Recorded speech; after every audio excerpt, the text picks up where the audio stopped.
Dan kategori yang pertama, penghargaan Adikarya Pratama Pembangunan Pertanian diberikan kepada Bupati Deli Serdang.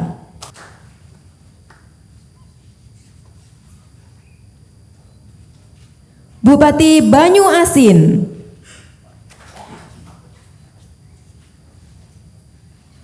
Bupati Indramayu.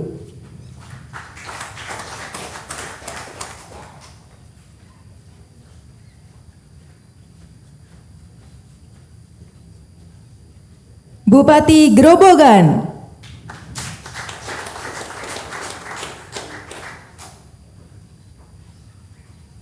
Selanjutnya penghargaan Adikarya Utama Pembangunan Pertanian diberikan kepada Menteri Pekerjaan Umum dan Perumahan Rakyat.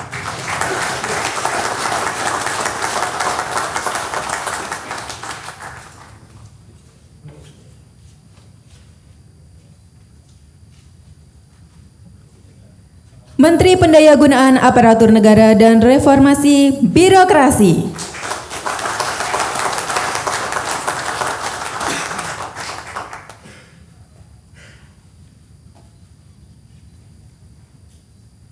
Kami ucapkan terima kasih kepada Menteri Pertanian. Kami persilahkan kembali ke tempat duduk.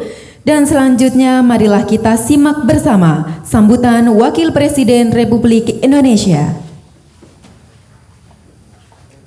Assalamualaikum warahmatullahi wabarakatuh. Bismillahirrahmanirrahim. Salam sejahtera untuk kita semua.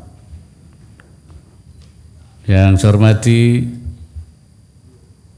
Menteri Pertanian Republik Indonesia, Menteri Pekerjaan Umum dan Perumahan Rakyat, Menteri Pendayagunaan Aparatur Negara dan Reformasi Birokrasi, Gubernur, Wakil Gubernur, Bupati, dan para penerima penghargaan Adikarya Pembangunan Pertanian, hadirin serta undangan yang berbahagia.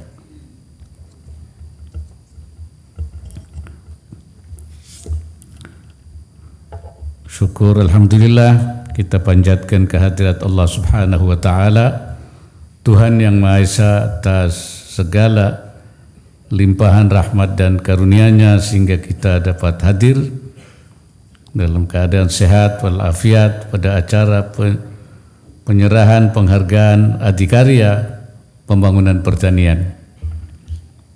Hadirin sekalian, selama 2 tahun terakhir sektor pertanian membuktikan mampu menjadi bantalan ekonomi di tengah kompleksitas pemulihan pasca pandemi, dampak perubahan iklim ekstrim, dan peningkatan ketegangan geopolitik internasional. Ketangguhan sektor ini makin diuji dengan adanya ancaman krisis pangan akibat El Nino, sehingga mesti ada upaya mitigasi risiko secara komprehensif dan kolaboratif.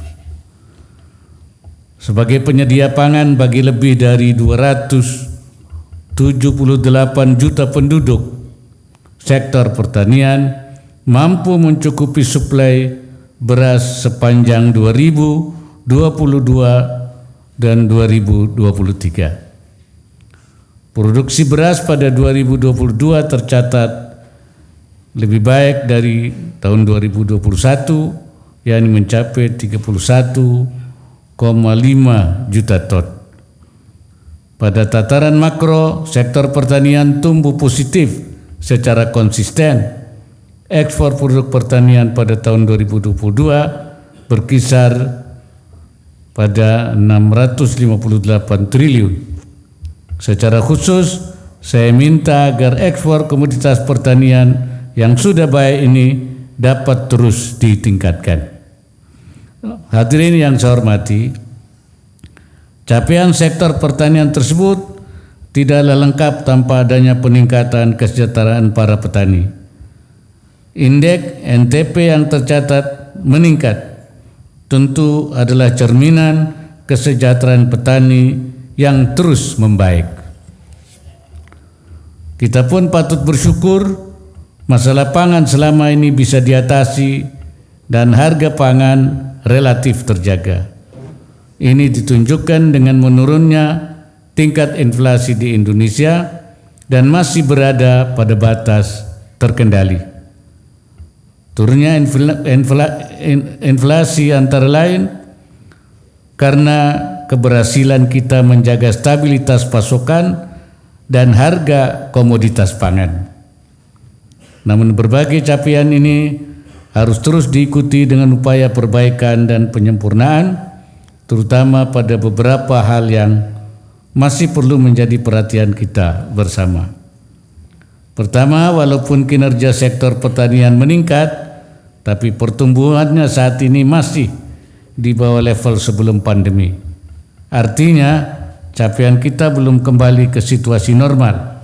Kita masih dituntut untuk bekerja lebih keras lagi serta melibatkan lebih banyak pemangku kepentingan terkait. Kedua, pertumbuhan ekonomi sektor pertanian umumnya didominasi oleh peternakan, tanaman hortikultura, dan tanaman pangan. Konsentrasi untuk tanaman pangan perlu ditingkatkan agar tidak hanya ditopang peningkatan luasan panen dan produksi tanaman padi. Di sisi lain, konsumsi beras Indonesia meningkat dari tahun ke tahun, sedangkan jumlah produksinya naik turun sejak 2019. Perlu upaya-upaya terintegrasi dari pusat sampai daerah untuk peningkatan produktivitas pertanian, khususnya tanaman pangan. Ketiga, percepat program diversifikasi dan pengembangan pangan lokal yang didukung oleh riset. Indonesia sangat kaya ragam potensi pangannya. Sumber pangan seperti jagung, singkong, ubi, kentang, dan sagu perlu digaungkan kembali sebagai makanan pokok selain beras.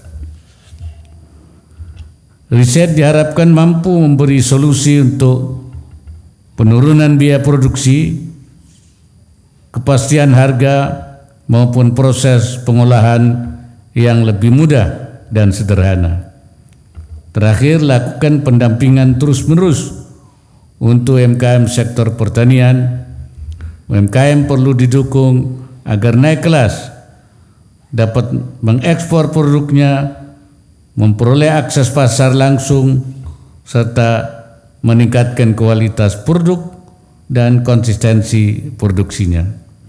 Hadirin yang berbahagia, berbagai capaian pembangunan pertanian tersebut tidak lepas dari sumbangsi dan curahan energi bapak-bapak dan ibu sekalian.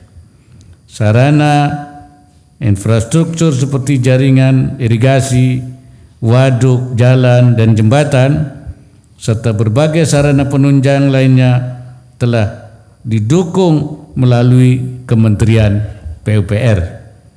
Peningkatan kapasitas petugas pertanian dan dorongan reformasi regulasi telah dilakukan oleh Kementerian PAN dan RB. Peran yang tidak kalah penting yaitu dukungan pemerintah provinsi dan kabupaten sebagai ujung tombak pelaksanaan pembangunan pertanian di wilayah. Saya mengucapkan terima kasih atas segenap sinergi, kolaborasi, kontribusi nyata pada pencapaian hasil produksi pertanian kita. Saya juga menyambut baik inisiatif Kementerian Pertanian untuk pemberian adikarya pembangunan pertanian sebagai penghargaan atas dedikasi dan kerja keras Bapak dan Ibu sekalian. Dalam sukacita menyambut hari ulang tahun ke-78 kemerdekaan RI, saya mengucapkan selamat kepada para penerima penghargaan. Semoga penghargaan ini menambah motivasi, menginspirasi, dan melipat gandakan semangat para pejuang pertanian. Ini pejuang pertanian, mujahid pertanian. Untuk terus bekerja keras meningkatkan produktivitas pertanian dan kesejahteraan petani. membangun ekosistem pertanian yang makin baik, serta memperkukuh sinergi dan mengatasi aneka tantangan pembangunan pertanian. Akhir kata, mari kita wujudkan pertanian yang maju, petani yang sejahtera menuju Indonesia makmur dan jaya. Semoga Allah Subhanahu wa taala, Tuhan yang Maha Esa, senantiasa memberikan inayahnya dan meridai semua upaya yang kita lakukan. Wallahul muwaffiq ila aqwamit thariq. Wassalamualaikum warahmatullahi wabarakatuh.